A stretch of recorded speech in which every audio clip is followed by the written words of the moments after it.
dari flow line ini nih, yang cubing-cubing ini. Nah, itu jadi ngebersihin bagian dalamnya lah, untuk si HPLC-nya. Jadi itu kayak dialirin air dulu.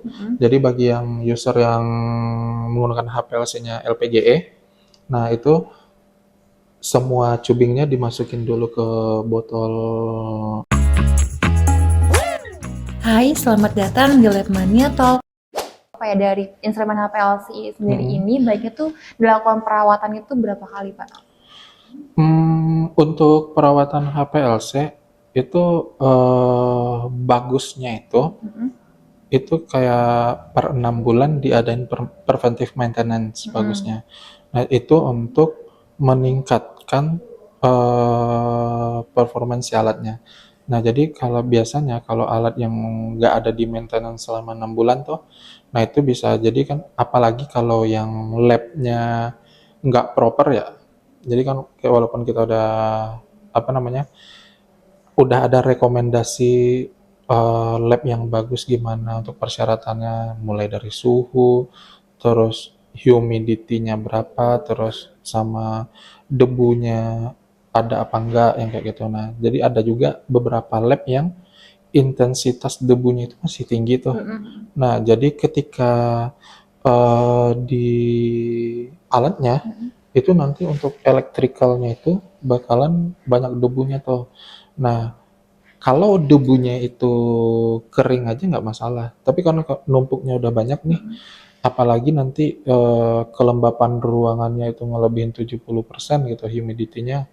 Nah, itu nanti bisa jadi si debunya itu jadi lembab tuh. Nah, itu akan ngakibatin konslet di si elektrikalnya gitu. Dan itu kejadiannya udah bukan 1 kali 2 kali lagi sih. Udah sering. Kita engineer sering nemuin yang kayak gitu. Apalagi kalau alatnya itu di dalamnya terlalu berdebu, nah itu dia bisa ada kejadian konsleting kayak gitu. Itu memungkinkan walaupun potensinya minim, tapi sering kejadian gitu. Jadi untuk HPLC sendiri ini memang harus dilakukan selama 6 bulan, 6 Pak bulan ya? untuk preventive maintenance-nya. Tapi kalau untuk mau dilakuin dari user sendiri, itu kan kalau untuk ngebongkar bagian dalam itu kan udah pasti jobnya dari engineer ya. Iya. Nah, tapi kalau untuk meningkatin performa dari si HPLC-nya, nah itu si user cukup ngelakuin yang kayak untuk pencucian instrumen tanpa kolom gitu. Jadi itu kayak ngebersihin dari flow line ini nih, yang cubing-cubing ini. Nah, itu jadi ngebersihin bagian dalamnya lah untuk si HPLC-nya. Jadi itu kayak dialirin air dulu. Jadi bagi yang user yang menggunakan HPLC-nya LPGE, nah itu semua cubingnya dimasukin dulu ke botol Aquades. Nanti dilakukan purging dulu si pompanya, terus dialirin ke si sistemnya flow 1 mili itu selama 30 menit gitu. Jadi dia dicuci air dulu. Nah, setelah itu dicuci dengan organik. Organiknya itu kita lebih ngerekomendasinya itu metanol. Nah, jadi keempat cubingnya dipindahin dari air tadi, dipindahin ke metanol, terus di-purging lagi. Nanti setelah itu kita alirin lagi selama 30 menit gitu. Nah, jangan lupa untuk yang ngalirinnya itu semua line-nya ya. Jadi kan dia itu ada line A, B, C, D. Jadi nanti itu kita tinggal setting di metode yang ada di softwarenya, itu konsentrasinya 25% line A, 25% line B, line C-nya 25% juga, line D-nya juga 25%. Nah, jadi kita ngalirin semua selangnya itu berbarengan gitu. Flow 1 mili per menit.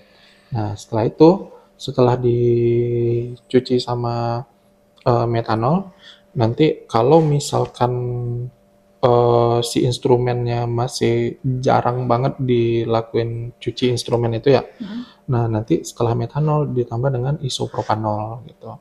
Nah, isopropanol itu kan dia tergolong organik kuat ya. Nah, jadi ketika dia ngelewatin cubing-cubing yang ada di dalam HPLC ini, dia ngebersihin kalau misalnya masih ada kerak-kerak yang masih ketahan karena udah dialirin metanol masih nggak mau mempan nih. Nah, nanti dialirin aja tuh pakai isopropanol atau IPA. Nah, itu selama 30 menit juga. Flow-nya cukup 0,5 aja gitu. 0,5 mili per menit. Nah, nanti setelah itu, setelah isopropanol nanti baru dikembaliin ke kondisi penggunaannya semula gitu. Nah, jadi ada beberapa user yang dia tuh kan udah ada tuh di line A ini khusus air gitu. Line B nanti metanol, line C-nya asetonitrile, nanti daparnya di D gitu. Nah, itu udah ada, nanti tinggal dibalikin. Nah, yang untuk dapar nanti dibalikinnya ke air dulu aja, diperjingin air. Nanti sesuai yang udah ada listnya di lab teman-teman, nanti baru bisa ditinggalkan si alatnya gitu. Karena perlu diketahui juga ini yang basic juga sebenarnya. Dapar kalau ketemu sama organik kan dia langsungnya kristal ya. Nah, itu nanti yang ngebikin si alatnya jadi mampat Oh. gitu. Jadi mesti hati-hati. Ya harus hati-hati banget dalam memakai HPLC ini Pak ya. Pak, mungkin dari sahabat Lepmania di sini mereka mau beli instrumen HPLC ini nih Pak ya. Mungkin boleh nggak Pak dikasih saran baiknya itu menggunakan tipe HPLC itu yang bagaimana? Kalau untuk saran penggunaan tipe HPLC itu kita mesti lihat dulu kebutuhannya untuk apa dulu gitu. Nah, jadi yang umum digunakan itu kan HPLC-nya itu dengan sistem detektornya itu UV ya.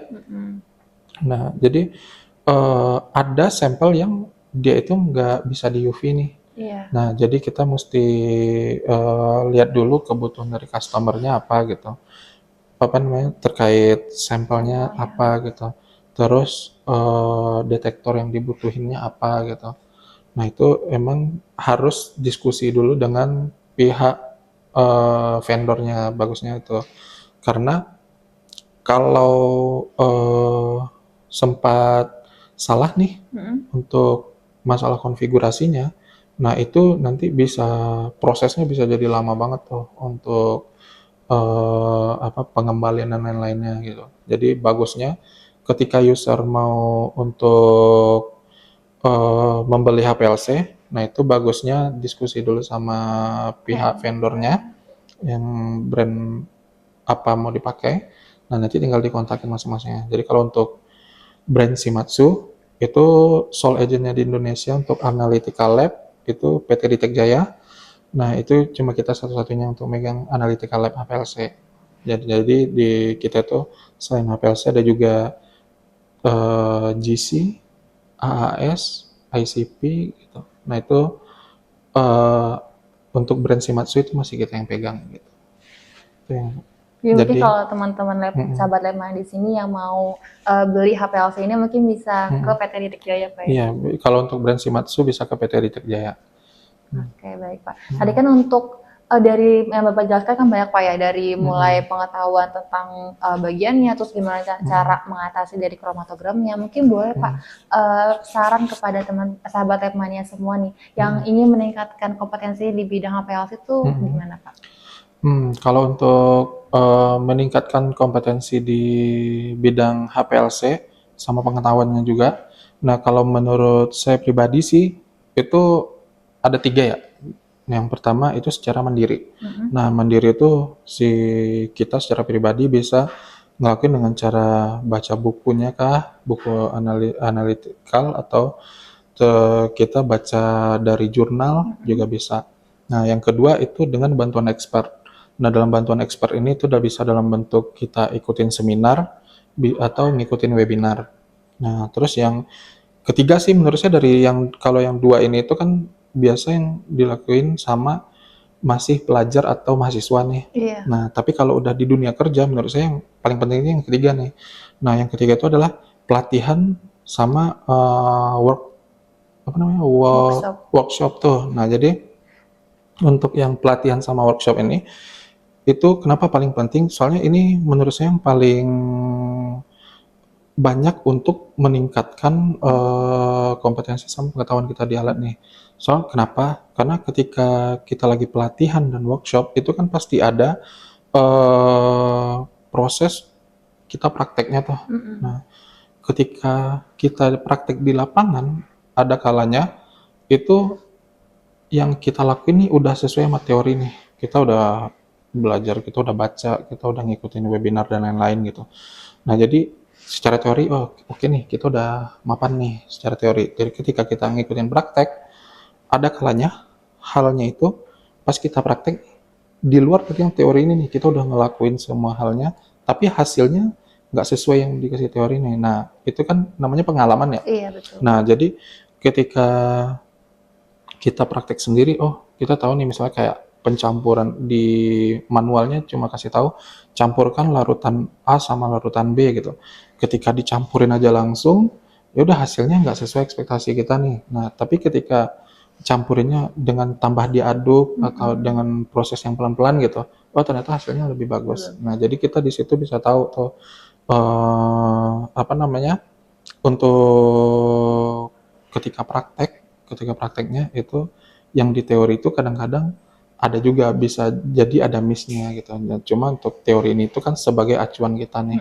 Tahapannya ini. Nah, yang ada di luar tahapan itulah yang nantinya akan berkembang ketika kita ngikutin pelatihan sama workshop gitu. Oke, baik Pak. Mungkin karena kita sudah di penghujung dari acara ini, Pak ya. Jadi mungkin kalau untuk sahabat Lepmania semua di sini kalau mau meningkatkan kompetensinya, mungkin bisa ikut pelatihan juga di Lepmania, Pak. Karena di kita juga ada hands-on training HPLC, Pak. Jadi nanti teman-teman semua itu bisa langsung praktek dari penggunaan instrumen HPLC ini. Oke, karena kita sudah selesai, Pak. Saya ucapkan terima kasih banyak, Pak ya. Mohon maaf karena sudah mengganggu waktunya, Pak. Iya. Oke, terima kasih. Mungkin salam untuk sahabat Lepmania. Dadah, terima kasih semuanya.